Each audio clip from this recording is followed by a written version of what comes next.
কইরা আপনারে বিদায় করব না। আল্লাহ বলেন বেজার কইরা বিদায় করব না। নবী বলেন আমার একটা উম্মত যদি জাহান্নামে থাকে গো মালিক, আমি নবী কোনদিন খুশি হব না। আচ্ছা আজিমে গিয়া বন্ধুর সঙ্গে বন্ধুর সাক্ষাতে এমন একটা কথা বইলা ফালাইছে, আমাদেরকেও বাঁচাইয়া দিছে। কথা কয় না? আল্লাহ তো কইছে আপনারে বেজার করে দিব না। নবী এমন একটা কথা বলছে আমার উম্মত যদি জাহান্নামে থাকে আমি খুশিও হব না। তাহলে আল্লাহর কথা অনুযায়ী নবীর এখন খুশি করতে গেলে সব উম্মত জান্নাতুল দিব। কথা কয় না? দি আল্লাহ কয় বন্ধু এমন এক কথা বলছেন এখন তো সব উম্মত জান্নাতে ভাড়ায় দরজা লাগাই দিতে হবে। কিন্তু এমনটা যদি করি গো নবী, দুনিয়াতে ইনসাফ বলতে কিছু থাকবে না। আমি আল্লাহ ইনসাফ বলে বিচারক, আমি তো ইনসাফের বিচার করব। আমি যদি সবাইকে জান্নাত দিয়া দেই তাহলে এটা ইনসাফ হয় না।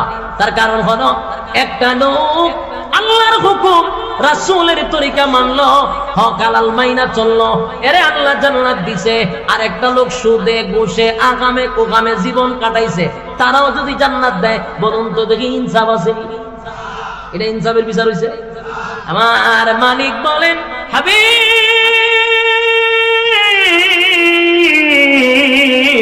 ইনসাফ থাকে না।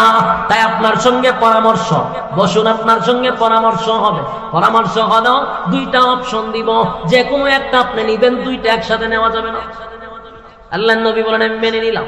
বলে এক নাম্বার হলো আপনার অর্ধেক উম্মত আমি জান্নাতে দিব, অর্ধেক উম্মত জাহান্নামে দিব। এটা হয় নাম্বার? কথা কয় না?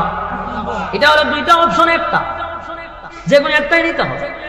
দুই নাম্বারটা হলো আপনার নেককার উম্মতকে আমি জান্নাত দিব, বদগার উম্মতকে জাহান্নামে দিব। কিন্তু বলুন শেষ না কিন্তু? কথা কয় না? দি কিন্তু হইলে কি শেষ না কিছু আছে? আপনার নেককার উম্মত জান্নাতে দিব, বদগার উম্মতকে জাহান্নামে দিব। কিন্তু আপনি আলাদা মর্যাদা, সমস্ত নবী কুলের সম্রাট, সমস্ত নবী রাসূলগণের মধ্যে আপনার আলাদা মর্যাদা। তাই আমি আল্লাহ আপনাকে একটা পাওয়ার দিব। কি দিব? পাওয়ার দিব। এটা সুপার পাওয়ার। এই পাওয়ারটা হলো নেককার উম্মত জান্নাতে দিব, বদগার উম্মত জাহান্নামে দিব। কিন্তু আপনাকে একটা পাওয়ারও দিব। পাওয়ারটা হলো বদগার উম্মতের মধ্যে আপনাকে আমি সুপারিশ করার ব্যবস্থা করে দিব। আপনাকে একমাত্র সুপারিশের মালিক বানায়া দিব গো, কিয়ামতের মাঠে যেন আপনি সুপারিশ করতে পারেন।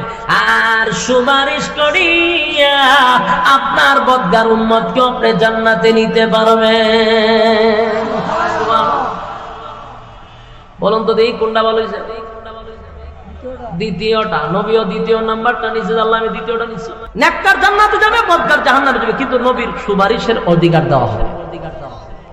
এই ওয়াজের পরে আরেকটা কথাও জেনে রাখবেন, একমাত্র সুপারিশ যদি কেউ করে এটা আমার নবী করবে, কারণ এই পাওয়ারটা নবীরে দিছে। কথা কয় না? এখন যদি কয় ফিরেও সুপারিশ করতে পারবে, বুঝবেন এটা সঠিক না, এটা সাবাবাজি, মুরিদান থেকে টাকা নিয়ে পকেট বাড়ি করার একটা দান্দা। কারণ সুপারিশের একমাত্র মালিক নবীরে বানাইব। যদি কোনো ফিরে কয় আমিও সুপারিশ করব, বুঝবেন এটা আপনার ব্রেন ওয়াশ করতেছে। লক্ষণ বলা না। কারণ আল্লাহ কোরআনে বলেন, আল্লাহ নিজেই কোরআনে কারীমের মধ্যে স্পষ্ট জানায়া দিয়েছে ইয়াউমা ইয়াফিরুল মারউ মিন আখিহি ওয়া উম্মিহি ওয়া আবি ওয়া সাহিবাতিহি ওয়া বানি। কিয়ামতের মাঠে কেউ কারো হবে না, মা তার সন্তানের পরিচয় দিবে না, মা সন্তানের পরিচয় দিবে না, বাবা সন্তানের পরিচয় দিবে না, স্ত্রী তার স্বামীর পরিচয় দিবে না।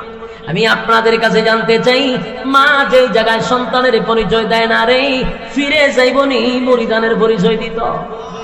মাতৃকা কি মাসির আদর বেশি? লক্ষণ দুইটি হয়। মনের মধ্যে কষ্ট নিবেন না। আল্লাহর কোরআনের আয়াতের দিকে লক্ষ্য করলে বোঝা যায় মাতৃকা মাসির আদর কেউ বেশি না। একমাত্র সুপারিশ যদি করার পাওয়ার থাকে নবীর থাকবে। আল্লাহ এটাই স্পেশাল নবীরে আলাদা মর্যাদা দিছে। এটা কোনো পীররে দেয় নাই, হুদাহুদি আমাদেরকে ব্রেন ওয়াশ করানো হয় না। রব্বে কারীম বলেন আপনার উম্মতকে সুপারিশ করার মতো আপনাকে একটা পাওয়ার দিব। আল্লাহর নবী সবাইরেও নিবে না। যারা শিরিক করছে, বেদাত করছে, শিরিকে যারা লিপ্ত, যারা আল্লাহর সাথে শরীক করছে, ওই সমস্ত মানুষ কোনোদিন জান্নাতের ঘ্রাণও পাবে না। কতক্ষণ ঠিক নেই? যুবক ভাইরা আমার, তাহলে আমার লক্ষ্য করে দেখুন, নামাজ এমন একটা ইবাদত যেটা সে আজিম থেকে নিয়ে আসছে। সেই ইবাদতটা হলো সমস্ত ইবাদতের মা হলো নামাজ। কথা কয় না? সমাজের মানুষ নামাজের প্রতি গুরুত্ব নেই, সমাজ সেবা করে, অমুক জায়গায় টাকা পয়সা দিতেছে, মানুষের মুসিবতের সময় দাঁড়ায়, হুজুর উনি সমাজ সেবক, হুজুর খুব ভালো, খুব ভালো, খুব ভালো, লোকটা খুব ভালো। জিগায় নামাজ পড়েনি, নামাজটা খালি পড়ে না, এমন ভাবে বেশকি মেরে বোঝা যায় নামাজতে পড়েন, এটা কোনো দোষই না। আল্লাহ বলেন তার সব গুণ আমার কাছে গুণ থাকে না। হাজার গুণ থাকলে তোর গুণের 4 পয়সার কোনো দাম নাই যদি নামাজ না পড়স। তুই যত বড় নেতা হস, আল্লাহর কাছে তোর 4 পয়সার দাম নাই। যুবক ভাইরা আমার, জাহান্নামীরা বলবে ক্বালু লাম নাকু মিনাল মুসাল্লিন। জাহান্নামে আসার 1 নাম্বার কারণ হলো নামাজ।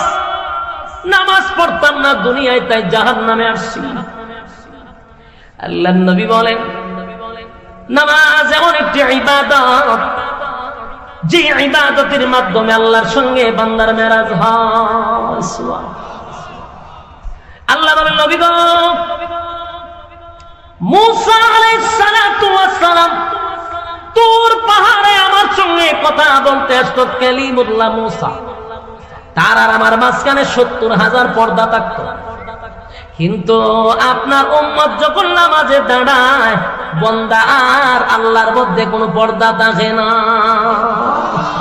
একটা জবান বন্ধ রাখবেন না, আল্লাহু আকবার বলেন। এই ইমানের আওয়াজে বলেন আল্লাহু আকবার। রব্বে কারীম বলেন বান্দা আর আমার মধ্যে কোনো পর্দা থাকে না, বান্দা আর আমার মধ্যে কোনো পর্দা থাকে না। তাই নামাজ হলো মুমিনের মেরাজ। সুবহানাল্লাহ।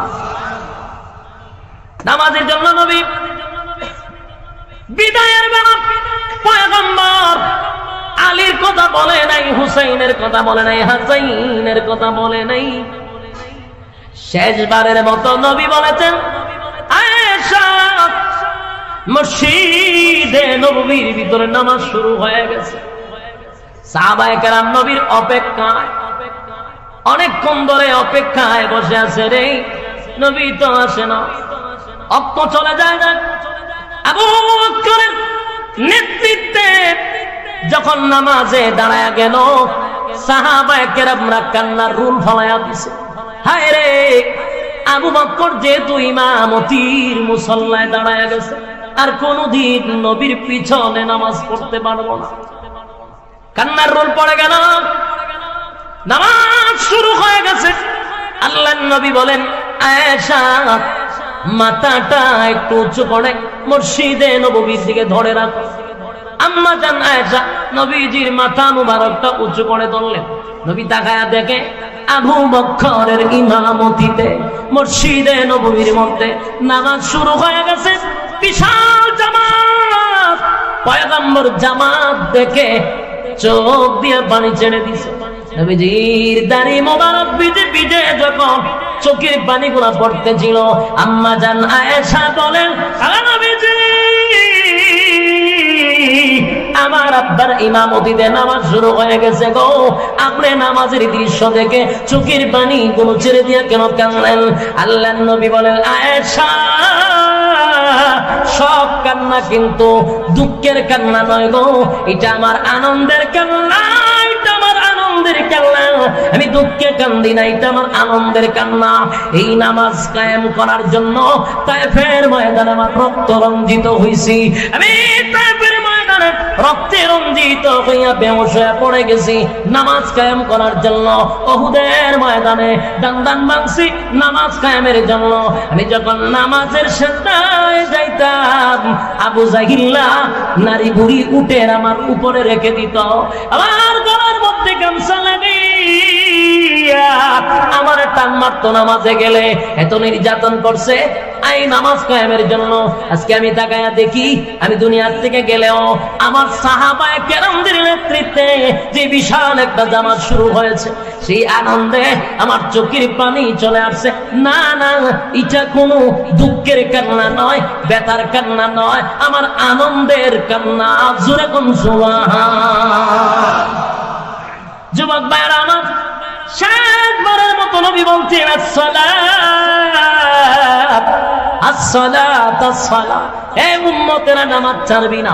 যুবক ভাইরা রে, আজকের এই মাহফিল থেকে যাওয়ার পরে যদি নামাজের প্রতি আপনারা গুরুত্ব দেন, আল্লাহর কসম এই মাহফিল কমিটি সাকসেস, আপনারাও সাকসেস। তবে যত ইবাদত করেন, নামাজ ছাইরা দিলে 4 পয়সার কোনো কাজ হবে না। সারা বছর যদি ওয়াজ শুনেন, সারা জীবন যদি এখানে বসে ওয়াজ শুনেন, আর এক ওয়াক্ত নামাজের একটা সিজদার সমান কিয়ামত পর্যন্ত হবে না। বাস্তব না বাস্তব? জাহান্নামীরা বলে ক্বালু লাম নাকু মিনাল মুসাল্লিন। বন্ধুরে, তুই নামাজি ছিলি, আমি নামাজি ছিলাম না। তুই নামাজ পড়তে যাইতি, আমি নামাজ পড়তে যাইতাম না। ক্বালু লাম নাকু মিনাল মুসাল্লিন। তুই মুসল্লি ছিলি তাই তুই জান্নাতি, আমি মুসল্লি ছিলাম না তাই জাহান্নামী।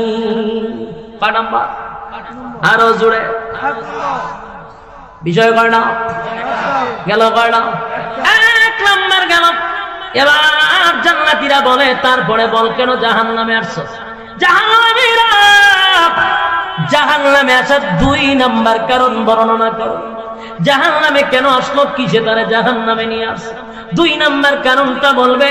জাহান্নামীরা তখন বলে ওয়ালাম নাকু নুতঈমুল মিসকিন। জাহান্নামে আসার 2 নাম্বার কারণ হলো, দুনিয়ার জমিনে ইতিমের মাল, ইতিমের হক নষ্ট করছি। ফুলনাইরাম নষ্ট করে, ইতিমের হক নষ্ট করে, ইতিমের হক নষ্ট করা, ইতিমের মাল মাইরা খাওয়া, ইতিমের উপর জুলুম করা, গরিব অসহায়দের প্রতি জুলুম করা। আপনার ক্ষমতা আছে তাই আরেকজনের জায়গা দখল করে গায়ে বইছে। বলুন তো দেখি, জাহান্নামে যাইবার কয় নাম্বার কারণ? 2 নাম্বার কারণ হলো ওয়ালাম নাকু নুতঈমুল মিসকিন। মিসকিনের হক মাইরা খাওয়া। কেমনে রে হক মানে? সরকার দিছে 100টা লেপটিন গরিব বুড়ারে দেওয়ার জন্য, নেতায় 90টা লেপটিন খায়া ফলাইছে। লেপটিন খায় নেই, কথা কথা খায় না বল। আমরা এলাকাতে লেপটিন শুদ্ধ খায় না, রিং শুদ্ধ খায় না। আপনারা কোনায় লেপটিন খায় না, বাথরুম খায় নেই, বাথরুম খায় না, লেপটিন খায়া বইয়া রইছে। নেতাইরা দিছে 90টা, নেতায় খাইছে 90টা, বাকি দিছে 10টা। আমাদের দেশের টিউবওয়েল পর্যন্ত খায়ালা। টিউবওয়েল খায়নি, টিউবওয়েল খায়। রাস্তাঘাটের রড সিমেন্টও খায়া ফেলা, বালুও খায়ালা। খাউইন না খাইতে খাইতে দেশটারে অর্ধেক খায়ালাইছে। এই পরিমাণ খায়। শীতের সময় কম্বল খায়, আর গরিবের লেপটিন খায়, টিউবওয়েল খায়, চাল খায়, গম খায়। কথা কোন ঠিক? সরকার দিছে তেলের বোতল সবাইরে দেওয়ার জন্য, খাওয়িন না তেলের বোতল আইনা খাড়ের নিচে লুকাই দিছে। জনমের দোয়া দিছে, চাইনা রাখিস খাওয়িন না। জাহান্নামে যাওয়ার কয় নাম্বার কারণ? জাহান্নামে যাওয়ার 2 নাম্বার কারণ। এখন বালা কইরা খাইয়া জাহান্নামে যাইবি 2 নাম্বার কারণে। আমার যুবক ভাইরা, ওয়ালাম নাকু নুতঈমুল মিসকিন। মিসকিনদের হক যদি নষ্ট করে থাকো, তাড়াতাড়ি আদায় করে দাও। আদায় যদি না করো, মক্কায় গিয়া যদি হজ করো, নাম পালাও হাজি। তুমি কিন্তু আগের চেয়েও বড় হাজি।